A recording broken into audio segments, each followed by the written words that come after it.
Encore une. Si.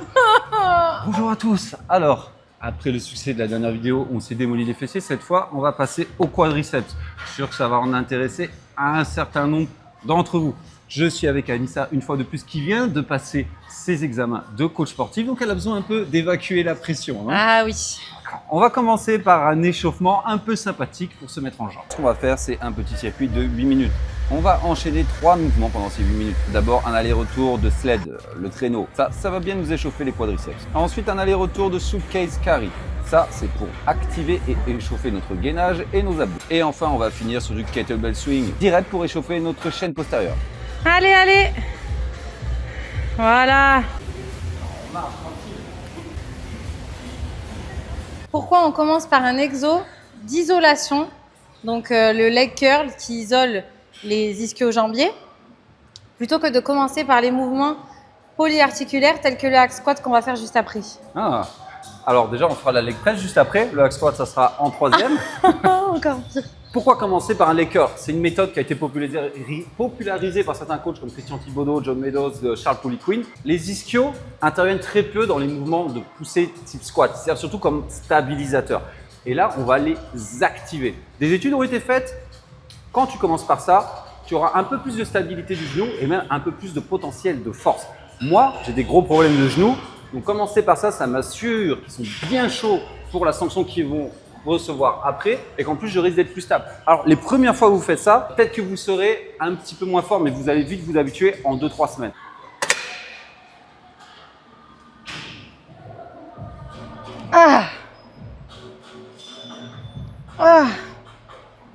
Très intéressant cette machine par rapport à sa courbe de résistance. Donc, on peut jouer sur les différents, comment dire, je sais pas, les endroits où on pose les poids. Et par rapport au poids simple qui monte et qui redescend, il y a beaucoup plus de stress sur l'excentrique. Tu as vu, il faut retenir beaucoup la descente. Ça, c'est très intéressant pour les ischios parce que c'est un des muscles qui réagissent le mieux à l'excentrique, vu qu'ils sont faits après tout pour le sprint.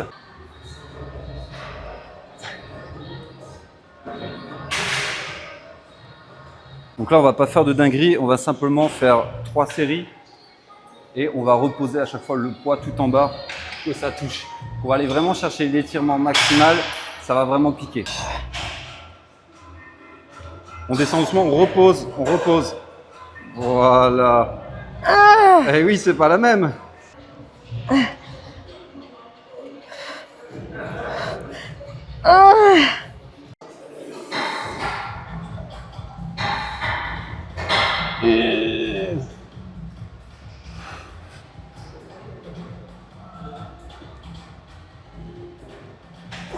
Du coup, ce qu'on va faire là, on va plutôt mettre les pieds rapprochés, pointe de pied légèrement vers l'extérieur, un peu en canard pour plus cibler l'extérieur des quadriceps. Moi, c'est ma faiblesse, je prends tout à l'intérieur. On va juste faire une série ascendante. 6 reps, on monte le poids, 6 reps, on monte le poids, 6 reps, on monte le poids, etc. Notre petit esclave chargera. Oh, c'est moi. Mais après, ça sera moi l'esclave. Juste une seule série, ça va bien nous chauffer pour après passer au travail le plus lourd et explosif. Pointe de pied vers l'extérieur. Tu les rapproches un peu pour les pointes de pied vers l'extérieur. Ok. En canard.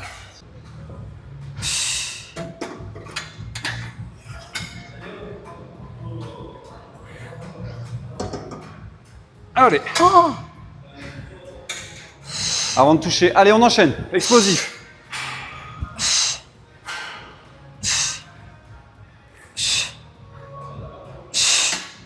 Allez.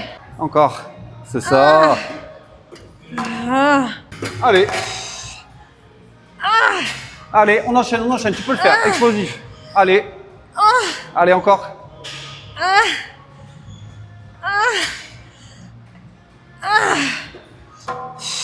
Let's go. Voilà. Allez, encore une. Si. Allez. Non. Allez, dynamique. Énerve-toi, serre, pousse. Voilà, encore. C'est ça, va chercher. 4. Allez. Dernière. Si, meurs pas, c'est facile. Allez, c'est bon. Facile. Allez, c'est parti. Hein. Allez, on commence par 25, pas le choix. Allez, c'est parti. Je commence par 25. Ah ouais. Tu vas mettre que des 25 après, alors tant pis. Allez.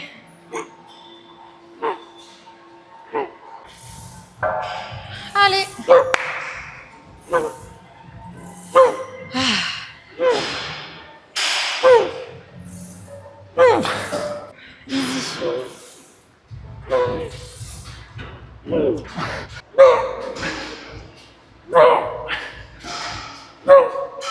Allez, bruitage. Encore? Encore. Combien? Là, il y en a derrière toi. 10, 10, 10. 10, 10, 10. Allez, on s'arrache. Aïe.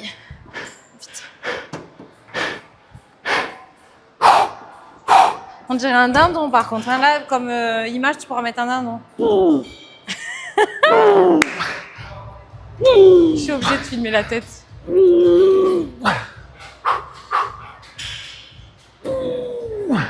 Ah, c'est dur, hein? Ah ouais, hein? C'est bon? C'est bon, je suis fier de moi là. Bravo! Donc du coup maintenant comme troisième exercice, nous allons faire le hack squat. Donc on va partir sur 10 reps avec grosse charge. On prend 15 secondes de repos, on refait le max de reps possible. 15 secondes de repos et on refait le max de reps possible. Et après, bah, on meurt hein, comme d'hab. Hein. Hack squat, c'est un exercice qui me flingue les genoux avec mon arthrose. Faire une technique qu'utilise John Meadows, même Chris Bumstead, etc. Donc on met du reverse band. Des élastiques qui vont faire que le poids, plus on descend, plus c'est léger, plus on remonte, plus c'est lourd. Ça permet quand même d'avoir une bonne amplitude sans se dégommer les genoux et de mettre lourd. Donc ça va être sympa. Ah ouais, c'est mieux! Ah, c'est mieux, hein? Ah, mais c'est beaucoup moins difficile! Le hack squat, c'est une des meilleures machines. Si vous êtes quelqu'un comme moi qui a les jambes longues, c'est un des meilleurs exercices pour vraiment cibler le quadriceps, qui est moi des retards quadriceps à cause de mes problèmes de genoux. C'est pour ça que là, aujourd'hui, ça va être notre exercice principal. C'est parti pour la dernière série.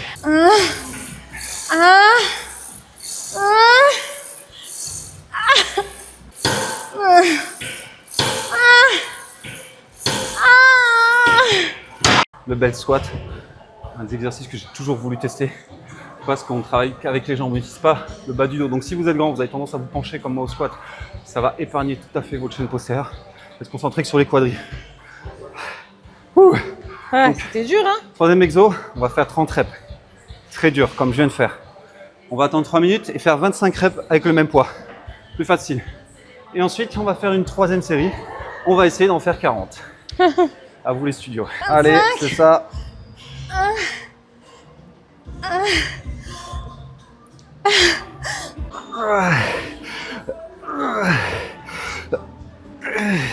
Pas de petits cris? Ah ouais. Oh, sa mère!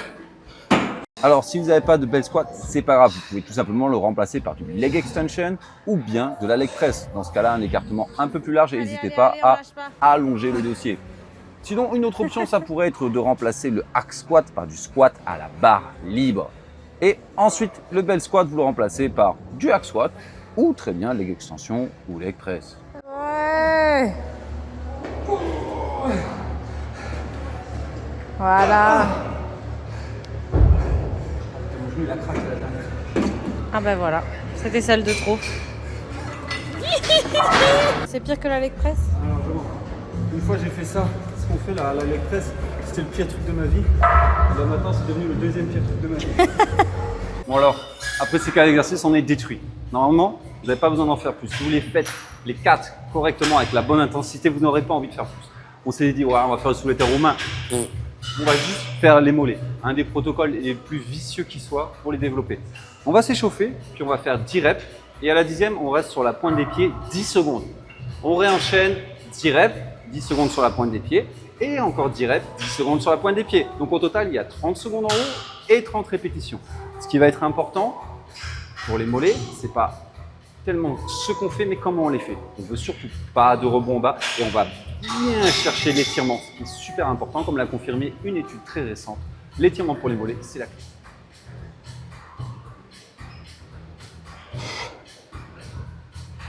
Alors, t'aimes bien ou pas ce ressenti? La machine est incroyable. Ah. C'est vraiment fluide. Oh purée. On dirait presque que t'as des mollets comme Presque, ça.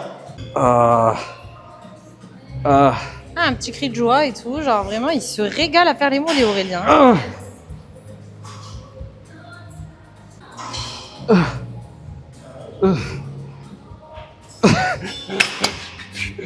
Entre chaque série, ce qu'on fait, c'est des élévations tibiales, n'est-ce pas, pour le jambier antérieur. Donc c'est le muscle antagoniste des mollets qu'on sous-estime tout le temps, on l'oublie, il est négligé. Parce que le seul exercice qui les mobilise directement, à part ça, c'est le rameur. Ah.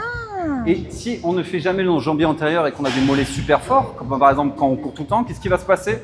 Périostite. Donc, on évite les déséquilibres et on fait ça. C'est pas ça qui va nous fatiguer. On essaye 20 à 25 reps. Plus on a les pieds éloignés du mur, plus c'est difficile. Sinon, on peut aussi s'asseoir et prendre un petit haltère entre nos pieds. Ah. Allez, allez, allez, tu fais ce que tu peux. Ah. Allez. Ah, c'est trop lourd. Je t'avais dit mettre léger. Je peux plus. Ah, qu'est-ce que tu as pensé de cette séance? Je suis morte. Franchement, c'était hyper dur. Je crois que je préfère les fentes de la mort au final. Non, ça va pas. Si, moi, les fentes de la mort, maintenant, je les fais 2 fois par semaine. Ah, Mais ça, je suis pas sûre de le faire 2 fois par semaine. Bah voilà, si vous voulez voir d'autres séances, n'hésitez pas à me le dire en commentaire. Si vous avez des questions concernant les exercices, comment les faire, les protocoles, n'hésitez pas. Tout commentaire booste l'algorithme. Allez, à la prochaine.